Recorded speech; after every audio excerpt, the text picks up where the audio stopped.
So picture this. 9:37 in the morning. Monte Carlo. The yachts are still hung over from race day. A black van is parked outside what's basically the most expensive square mile of pavement on earth. And the man yelling at the driver, calling him every name the FCC won't let me say, is Amigo, in flip-flops, allegedly stopping what looked an awful lot like a trafficking situation. I had to read the police blotter adjacent details about 4 times, because nothing about this sentence, Offset became a human rights advocate at brunch hour outside a casino, was on anybody's 2026 bingo card. Quick thing before we keep going. Y'all know the drill, like, sub, ring the bell, all that, because what I'm about to walk you through has a second layer the timeline completely missed. Stick around. We'll get to the Goyard situation too. Yes, that Goyard situation. All right. Monday morning. Monaco. One day after the Formula One Grand Prix wrapped. Offset, Chiari Cephas, you know the guy, is in the middle of a Riviera run that included a paid set at Twigga Monte Carlo on June 7th per the venue's own announcement on Instagram. Somewhere between the yacht checks and the casino floor, he ends up squared off with a chauffeur outside a black van, repeatedly accusing the man of grabbing women by the neck. TMZ obtained the footage and ran it on June 8th. That's the skeleton. Now watch what's hanging off it. Pulling these in their own words, because the wording matters here. TMZ's lead verbatim. Offset nearly came to blows in Monaco, going off on a driver he claims put hands on women during a chaotic street confrontation caught on video. Cool. Flat. Tabloid neutral. Then the actual quotes from him on the video, also via TMZ. He's grabbing the girls by the neck. I don't give a F, K. And later, you touching women, you putting your hands on women, you a B. Okay, that's not press release rage. That's somebody who saw something they couldn't unsee. The same footage with one extra detail I want you to hold on to. Multiple witnesses saw the driver allegedly beat the ladies. Multiple. Not one phone. Not one angle. Multiple. Now flip the channel. Pat McAfee's show, yes, that one, broke down the Stefon Diggs pink substance boat clip on June 11th, and Diggs himself on the same day told the New England press he prefers to keep his personal life personal.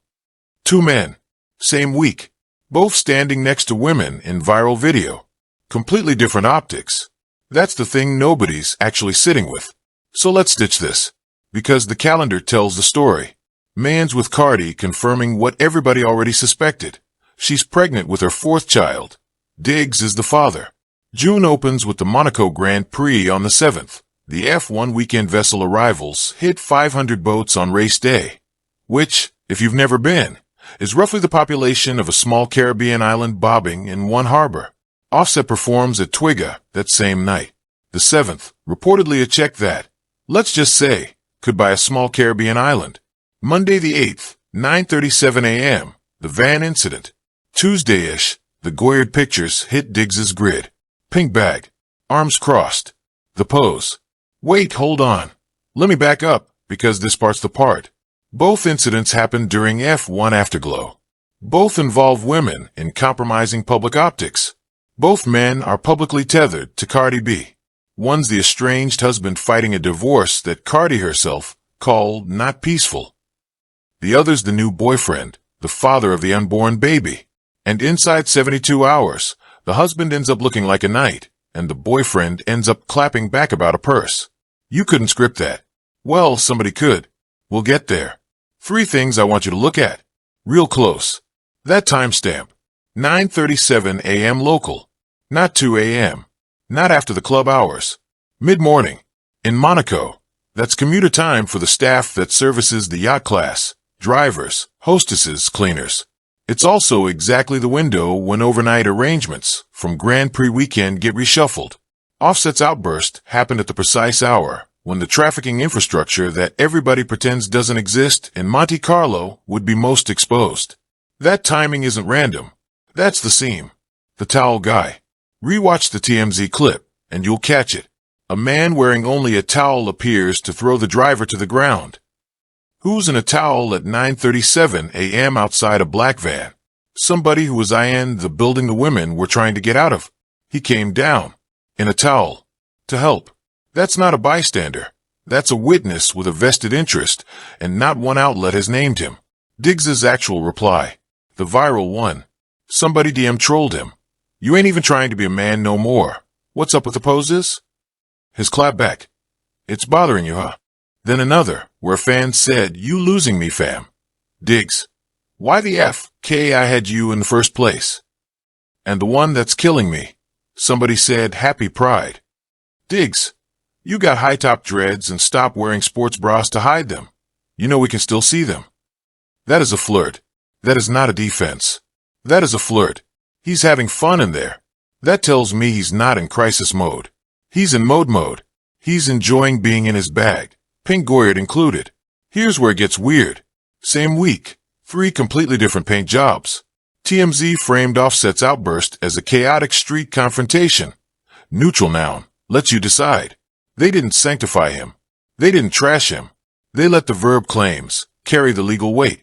Meanwhile, Pink News picked up the Diggs story and centered it as a sexuality-questioning saga, which, honestly, is the most generous read. Pink News treated his clapbacks as identity defense. And then there's the football press. Lumped the Goyard moment into the same package as the Pink Substance boat clip from earlier, meaning the league office's coverage essentially merged 2 separate viral moments into one PR migraine. Now the counter take. The loudest one. I'll Steelman it. The argument goes, Offset is on a redemption tour. The taxi driver thing is a calculated photo op. He knew TMZ cameras were nearby. He needed positive press because his divorce filings and Cardi's reported accusations of stalking, harassment, and revenge explicit material have him looking like the villain. That's the Steelman. Here's the dismantling. If it was staged, the towel guy wouldn't be in the frame. You don't accidentally cast a half-naked civilian in your redemption arc. The chaos in that clip is too messy to be choreographed. Sometimes a person just sees something ugly and reacts. Sometimes the worst guy in your group chat does the right thing on the worst-named morning of his year. Doesn't make him a saint. Just makes him, for 9 seconds, useful. All right, this is the part nobody's gonna touch. Everybody's reading these as 2 unrelated viral moments. Offset in Monaco, heroic. Diggs on the gram, confusing. 2 stories. Nah, this is the same story told from 2 different camera angles. And the camera operator's name is Cardi B. Hear me out.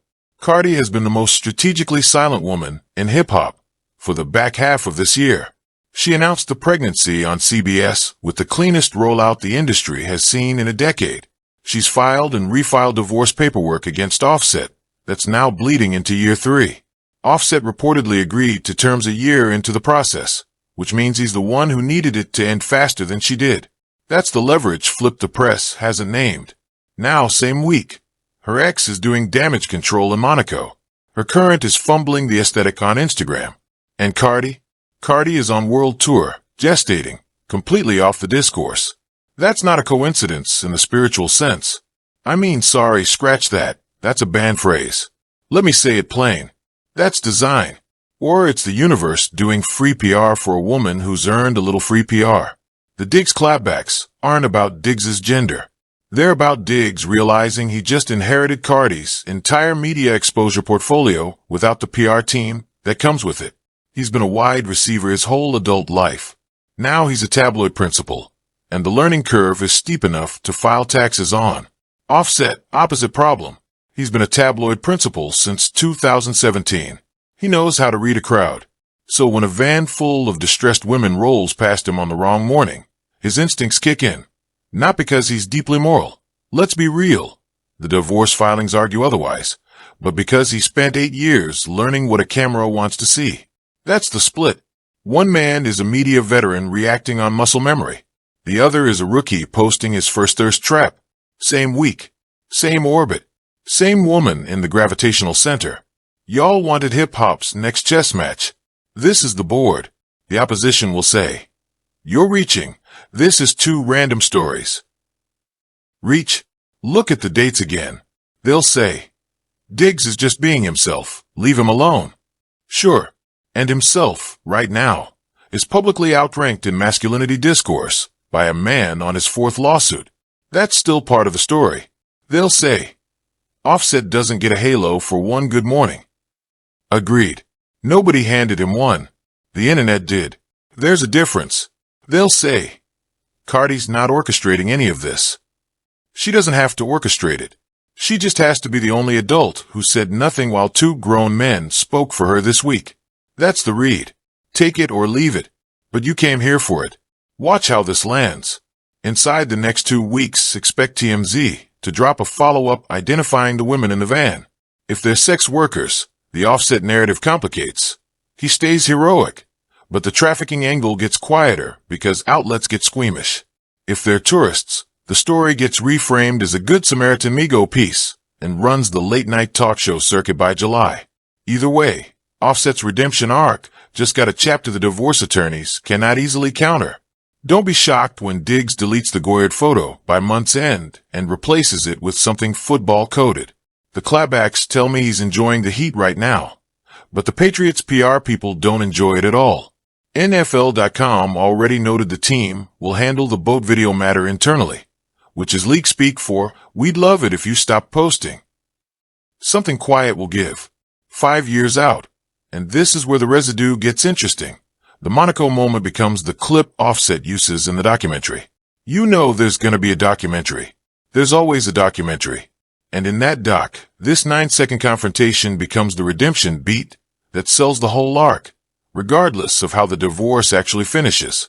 Meanwhile, Diggs's pink bag era either becomes a fashion pivot origin story, model deals, capsule collabs, the works, or a cautionary slide in his post-career retrospective. There's no middle outcome. He either commits all the way, or he never lives it down. The half-step is the only losing move. And Cardi outlasts both narratives. She always does. By the time the baby's a toddler, the discourse will have moved 3 news cycles past who was where with who's Goyard, and she'll be the one with the album. She'll be the one with the deals. She'll be the one the next 2 men in her orbit have to measure themselves against. The boys will keep being boys. She'll keep being the boss. That's the asymmetry the comment section is not built to process. You won't get this read anywhere else, and you know it. So like, subscribe, ring the bell, and meet me in the comments. Who did this week worse? Offset, Diggs, or whoever's running their phones? Drop it. We'll see y'all in the next one. Fame Cryptix out.